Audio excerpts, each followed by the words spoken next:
दोस्तों, अमेरिका के retired special forces commander colonel Seth David क्रमरक ने एक ऐसा बयान दिया जिसमें उन्होंने पूरी दुनिया को सोचने पर मजबूर कर दिया। उन्होंने कहा कि no one has done more with less, यानी पाबंदियों और महदूद वसाइल के बावजूद ईरानियों ने जितना कुछ कर दिखाया है, इतना किसी और ने नहीं किया। तो चलिए आज की इस वीडियो में हम आपको बताएंगे कि ईरान ने कैसे सस्ते ड्रोन्स और दुरुस्त इंटेलिजेंस के जरिए अमेरिका की निस्फ दर्जन खलीजी रियासतों में फैली हुई फौजी तनसीबात को यरगमाल बना लिया है। कैसे अमेरिका की जारादारी अब मशरक़ वस्ता से ख़त्म हो गई और ये जंग क्यों रवायती जंग से हटकर एक नई किस्म की एसिमेट्रिक जंग की मिसाल बन गई है। अगर आप मशरक़ वस्ता की इस ताज़ा तरीन सूरत हाल से बाखबर रहना चाहते हैं और ये समझना चाहते हैं कि ये लड़ाई आखिर कहाँ जाकर रुकेगी, तो इस वीडियो को आखिर तक ज़रूर देखिएगा। अस्सलाम वालेकुम, मैं हूँ बशारत हुसैन काज़मी और आप देख रहे हैं काज़मी 360। दोस्तों, जब आपका सुप्रीम लीडर शहीद हो जाए तो आपका रद्द अमल क्या होता है? ईरान ने अपने इस रद्द अमल को रवायती जंग की हदूद से निकाल कर एक इलाकाई जंग में बदल दिया। तेहरान की हिकमत अमली साफ थी कि वो लड़ाई को सिर्फ ईरान की सरहदों तक महदूद नहीं रखेगा, बल्कि वो इसे पूरी खलीजी रियासतों में फैला देगा जहां अमेरिका के फौजी अड्डे मौजूद हैं।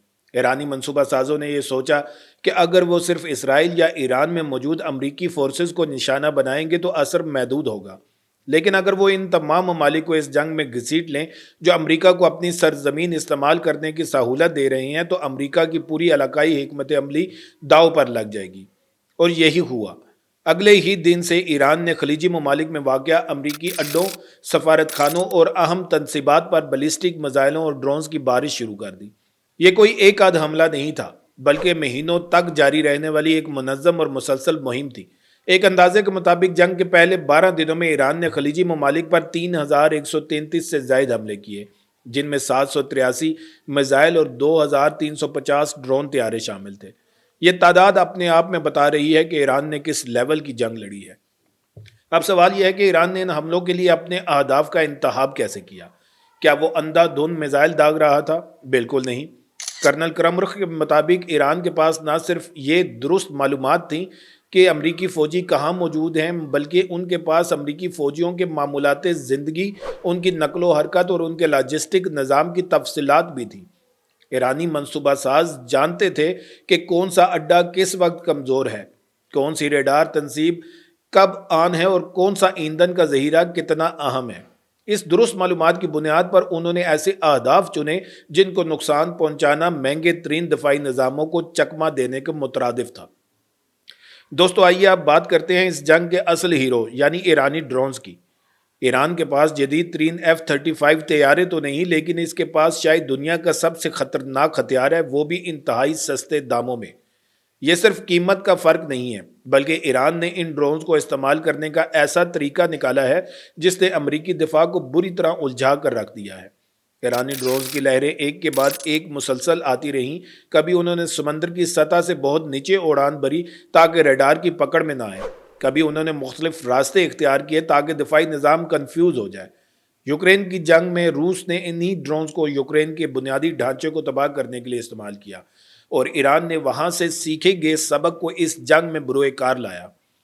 नतीजा ये हुआ कि अमेरिका के पास मौजूद आला तरीन दिफाई निज़ाम भी हर हमले को रोकने में नाकाम रहा। मुत्तहिदा अरब अमारात का कहना है कि इसने 1000 से जायद ईरानी ड्रोन्स मार गिराए, लेकिन इनमें से 71 ड्रोन्स दिफाई निज़ाम को चकमा देकर अपने अहदाफ तक पहुंचने में कामयाब हो गए।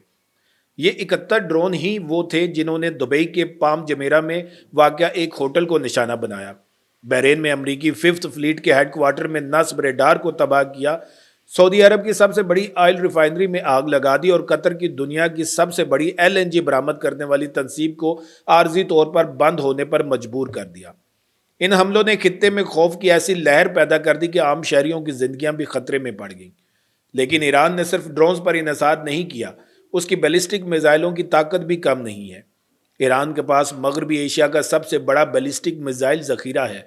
शहाब, क्याम, फतह, जुल्फ़कार, अमाद, खैबर शिकन, ये वो नाम हैं जो अमरीकी अड्डों पर खौफ की अलामत बन चुके हैं। ईरान ने इन मिसाइलों को भी इस हिकमत अमली के साथ इस्तेमाल किया कि इनका पहला निशाना अक्सर अमरीकी रडार और फ़ज़ाई दफाई निज़ाम होते थे। कर्नल क्रमरुख के मुताबिक ईरान ने ANTPY-2 और ANFPS-132 जैसे अर्ली वार्निंग सिस्टम्स को शदीद नुकसान पहुंचाया। یہ وہ آنکھیں ہیں جو امریکی دفاع کو دشمن کی آمد کی اطلاع دیتی ہیں۔ جب یہ آنکھیں پھوڑ دی جائیں تو باقی دفاعی نظام اندھا ہو جاتا ہے اور اسے یہ بھی نہیں معلوم ہوتا کہ اگلا حملہ کہاں سے آئے گا۔ دوستو، اس جنگ کی ایک اور اہم جہت اس کا معاشی اور سیاسی اثر ہے۔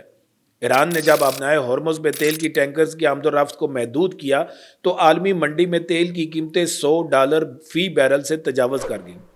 اس سے نہ صرف امریکہ اور یورپ کو مہنگائی کا سامنا کرنا پڑا بلکہ ایک خلیجی ممالک کی معیشتیں بھی دباؤ میں آ گئیں۔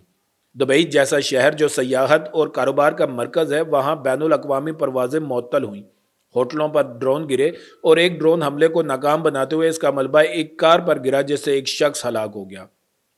اس سے سیاح خوفزدہ ہوئے اور کاروبار متاثر ہوا۔ متحدہ عرب امارات کی وزیر مملکت لانا نصیبہ کو خود اعتراف کرنا پڑا کہ ایران نے اس تنازع میں پورے خطے کو گھسیٹ لیا ہے۔ انہوں نے یہ بھی واضح کیا کہ اگرچہ ان کا ملک امریکہ کا اتحادی ہے لیکن وہ امریکہ کو ایران پر حملے کے لیے اپنی فضائی حدود استعمال کرنے کی اجازت نہیں دے گا۔ یہ ایک بہت بڑا ڈپلومیٹک دھچکا تھا امریکہ کے لیے۔ اس سے ظاہر ہوتا ہے کہ ایران کے حملوں نے امریکہ کے اتحادیوں کو بھی سوچنے پر مجبور کر دیا ہے کہ وہ اس جنگ میں کس حد تک امریکہ کا ساتھ دے سکتے ہیں۔ اب سوال یہ ہے کہ امریکہ اس سب کا جواب کیسے دے رہا ہے؟ پینٹاگون کے اعداد و شمار کے مطابق کہ امریکہ اور اسرائیل نے ایران پر 2000 سے زائد حملے کیے ہیں۔ انہوں نے ایرانی فضائی دفاع کو تباہ کر دیا اور اس کی میزائل فیکٹریوں کو نشانہ بنایا ہے۔ ایرانی میزائل اور ڈرون حملوں میں پہلے دن کے مقابلے میں بالترتیب 86% اور 73% کمی آئی ہے۔ لیکن کیا اس کا مطلب یہ ہے کہ ایران ہار رہا ہے؟ ضروری نہیں، کیونکہ ایران نے پہلے ہی اتنا نقصان پہنچا دیا ہے کہ امریکہ کی جیت بھی اگر ہوتی ہے تو وہ بہت مہنگی پڑے گی۔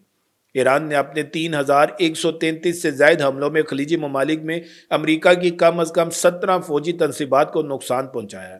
ان میں فضائی اڈے، ریڈار تنصیبات اور بندرگاہیں شامل ہیں۔ کویت میں ایک ڈرون حملے میں 6 امریکی فوجی ہلاک ہوئے جبکہ مجموعی طور پر اب تک 13 امریکی فوجی ہلاک اور 144 زخمی ہو چکے ہیں۔ ایرانی میزائل حملوں میں 14 اسرائیلی شہری بھی ہلاک ہوئے ہیں۔ اطلاعات ہیں کہ اسرائیل کے پاس بیلسٹک میزائل انٹرسیپٹرز کی شدید کمی ہو گئی ہے۔ امریکہ بھی اب ہتھیاروں کی پیداوار تیز کرنے پر مجبور ہے اور اس نے دفاعی کمپنیوں کو ہنگامی بنیادوں پر طلب کیا ہے۔ ماہرین کا کہنا ہے کہ یہ جنگ اپنی نوعیت میں بالکل نئی ہے۔ یہ ایسیمیٹرک وارفیئر کی بہترین مثال ہے۔ دوستو، ہم نے آج اس ویڈیو میں دیکھا کہ ایران نے کس طرح اپنی کمزوریوں کو اپنی طاقت میں بدلا۔ اس نے دکھایا کہ پابندیاں اسے نہیں روک سکتی۔ اس نے $20,000 کے ڈرون سے $4 لاکھ کے میزائل کو بے معنی کر دیا۔ اس نے امریکہ کے اتحادیوں کو اس کے خلاف کر دیا۔ اس نے عالمی معیشت کو یرغمال بنا لیا۔ کرنل کرمرخ کا وہ جملہ کہ "No one has done more with less" بالکل درست ثابت ہوا۔ لیکن اب اصل سوال یہ ہے کہ یہ جنگ کہاں جا کر رکے گی؟ کیا امریکہ ایران کو مکمل طور پر غیر مسلح کر دے گا؟ کیا ایران اپنے اسٹریٹجک صبر کی پالیسی کو جاری رکھے گا؟